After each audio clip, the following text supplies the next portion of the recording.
भोजपुरी अभिनेता पवन सिंह ने आसनसोल सीट पर शॉटगन शत्रुघ्न सिन्हा के सामने भारतीय जनता पार्टी के प्रत्याशी के रूप में चुनाव लड़ने से मना कर दिया और अब जब वह सीट हाथ से निकल गई तो चौंकाते हुए बिहार की काराकाट सीट से चुनाव का ऐलान कर दिया।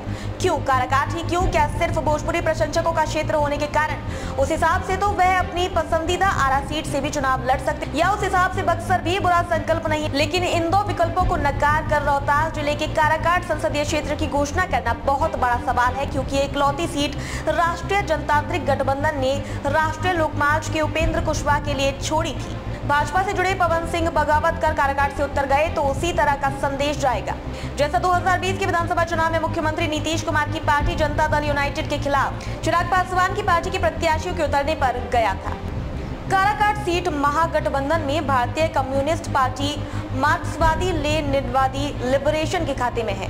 वह पवन सिंह को टिकट दे या खुद जाएं, इसकी उम्मीद नहीं के बराबर है। ऐसे में काराकाट से पवन सिंह के पास निर्दलीय बसपा जैसी पार्टियों का ही विकल्प है। निर्दलीय उतरने के बावजूद वह भोजपुरी बोली वाले वोटरों को तोड़ने में कामयाब रहेंगे, इससे इनकार नहीं किया जा सकता है। इसके अलावा जातिगत आधार पर भी पवन सिंह एनडीए का ही वोट करेंगे। यही कारण है कि पवन सिंह की इस घोषणा से एनडीए में बेचैनी और महागठबंधन में राहत का माहौल है।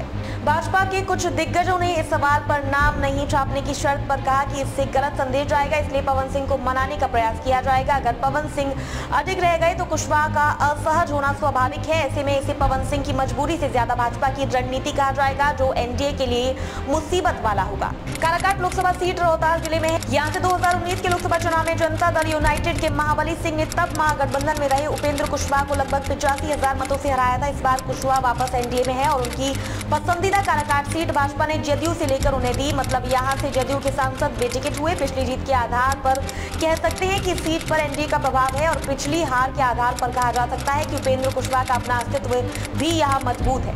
ऐसे में कुशवाहा के सामने कौन है, इससे ज्यादा फर्क उन्हें नहीं पड़ेगा, ऐसा भी दावा हो सकता है।